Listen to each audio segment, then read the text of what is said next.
오늘 함께 나누는 이 말씀, 로마서 3장 9절에서 20절의 말씀은 모든 사람이 다 죄 아래에 있다고 사도 바울이 확정, 선언하고 있는 말씀입니다.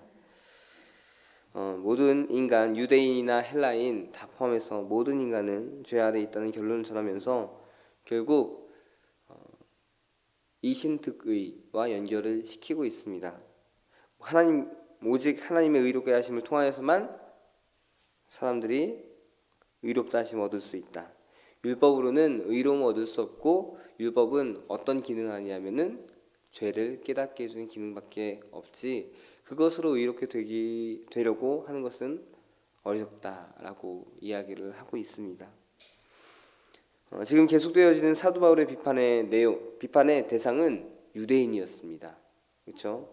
유대인이었다가 그리스도인 된 로마 교인들, 그들이 스스로 옳다고 하는 자만을 가지고 있었고, 유대인으로서 선택받은 민족으로서의 자부심을 통해서 하나님 앞에 스스로 옳다 그렇게 함을 얻었다고 하는 잘못된 생각, 유대인으로서 율법만 알았지 그 기능과 또한 삶을 이해하지 못하고 살지 못했던 그 모습을 지적하면서, 사도 바울이 지적하면서 이제 예수님을 통해서 의롭게 된 그 삶에 대해서 계속 이야기를 했었습니다.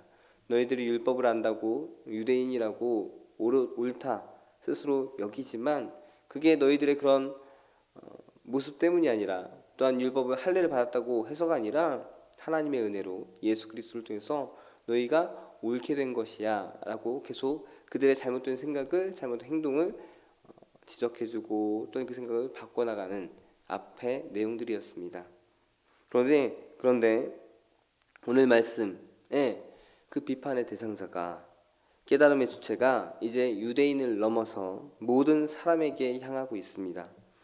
사도 바울이 지적했던 의롭지 못하고 죄인이었던 그런 모습을 가진 자들이 유대인 그들만이 아니었고요, 이제 이 말씀을 듣는 모든 사람들, 유대인에게로부터 헬라인에게까지라는 것은 모든 사람을 지칭하는 것. 그래서 비판의 대상이 유대인에게만 한정된 것이 아니라 나도, 그리고 다른 모든 사람들도 다 죄인이라고 지적을 해주고 있습니다.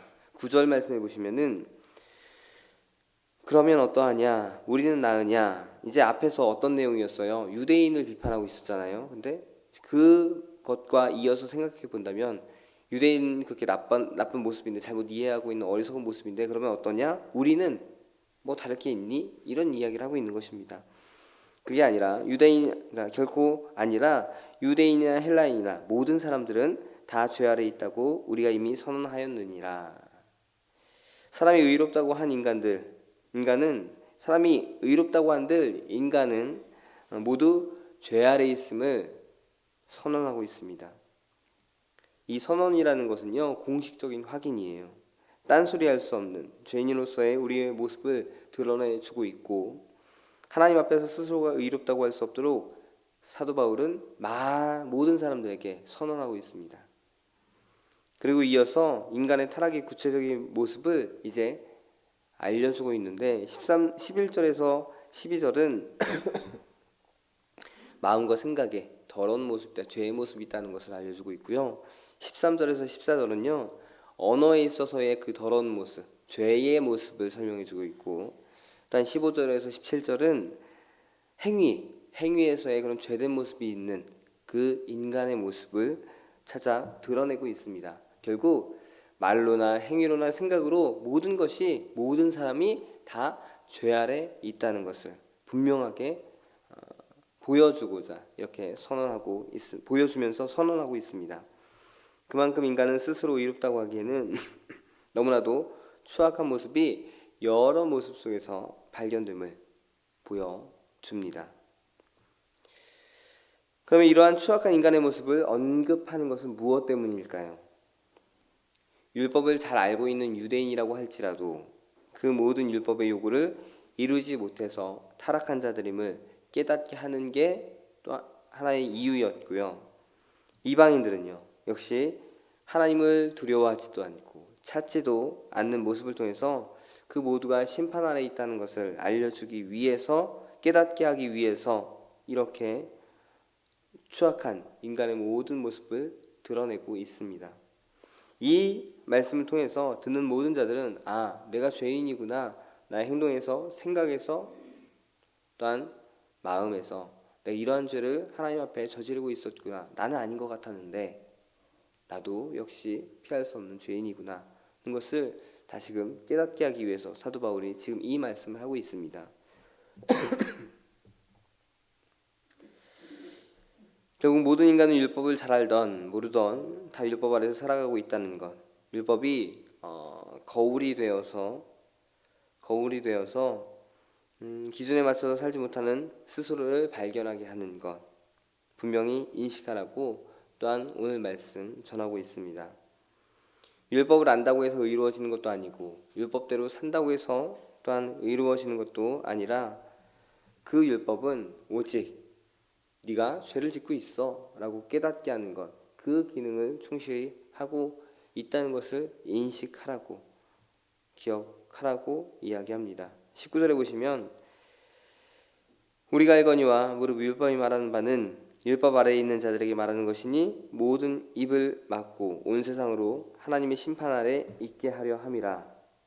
우리 모두는 심판 아래 있다는 것을 깨달으라는 것입니다. 율법을 잘한다고 해서 심판에 벗어나는 것도 아니고 율법을 모른다고 해서 또한 심판에 해당되지 않는 것도 아닙니다.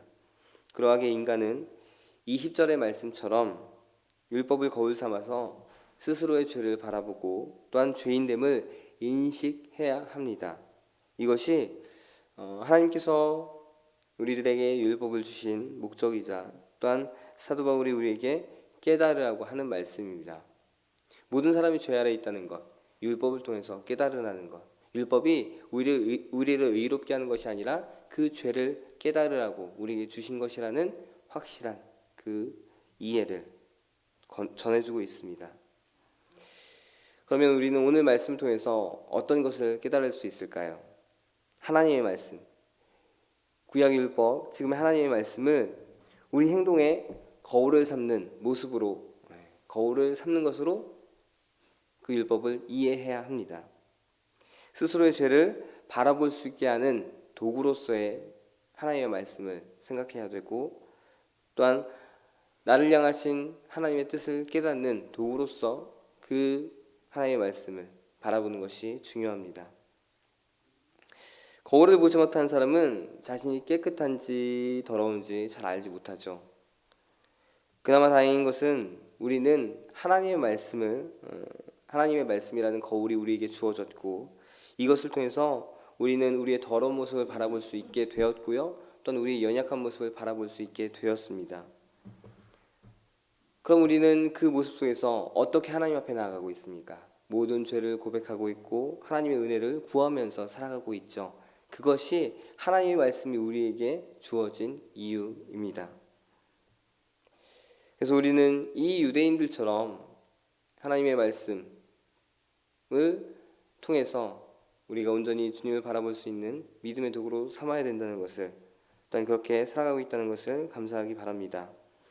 오늘 하루의 삶에서 죄 아래에 있는 스스로의 모습을 말씀을 통해서 찾아가시는 삶이 되시기를 바랍니다.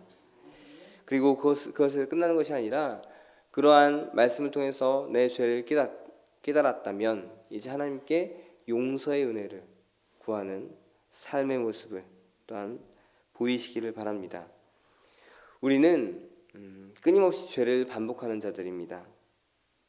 믿는 자들이라고 해서 믿지 않는 자와 다른 모습이 크게 있지 않습니다.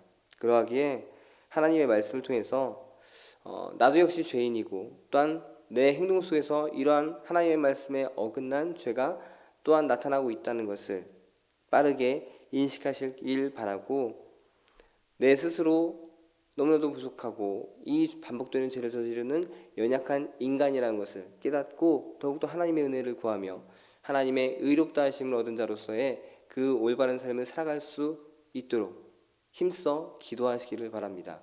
그것만이 의롭다고 하신 하나님의 은혜를 내 삶 속에서 이루어 나갈 수 또한 보여줄 수 있는 유일한 방법입니다. 내 스스로 의로워지려고 하고 내 스스로 의롭다, 착하다, 선하다 그 모습을 나타내려고 아무리 노력해도 우리는 할 수가 없습니다.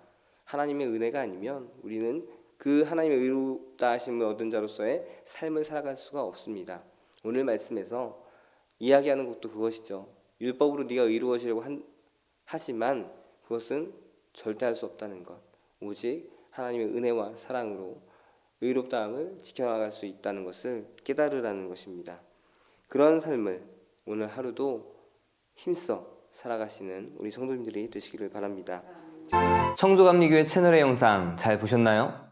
저희 교회 예배에 함께 참여하고 설교 및 다양한 영상을 보고 싶으시다면 화면 오른쪽을 눌러 청주감리교회 채널을 구독해 주시기 바랍니다.